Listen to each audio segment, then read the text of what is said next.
Boshqa tanlamiz. Yo'q, boshqa. Mana assalomu alaykum, hurmatli kuzatuvchilar. Shogirdimiz deymiz, shogird desa bo'ladi. Albatta. Ma'murjon bilan. Assalomu alaykum. Hammaga. Xayrli kun. O'tirib kofe ichyapmiz.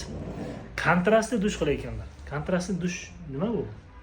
Kontrast dushga kirganda, yuvinib bo'lgandan keyin oxirida issiq suv, sovuq suv, qilib o'zini kam boshida kamroq vaqt, sekundlar bilan 5 sekund, 10 sekund, keyin oxirida 1,5-2 minutdan 1,5 minut issiq suv, ya'ni juda ham qaynoq bo'lmagan, tanani kuydirmaydigan suv.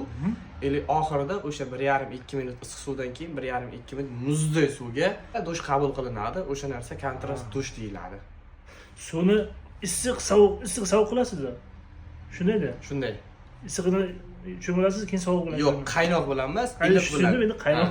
O'shanday. Oxirisi muzday suv bo'ladi. Bu tana chiniqadi.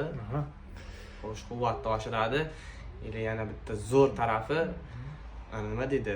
Qon aylanishini yaxshilab, terilarni tortib, taranglashtirib yoshartiradi. Men aytaman, ertalabdan qo'noqsiz. Albatta. Shunday ekanda. Mana shunaqa tavsiyalarni qilish kerak amalda. Zo'r, menga juda yoqdi. Rahmat. Qilib ko'rish kerak. Tavsiya beramiz hammaga. Malades. Zo'r. Hammaga xayrli kun. Kuningiz yaxshi o'tsin, charchamanglar.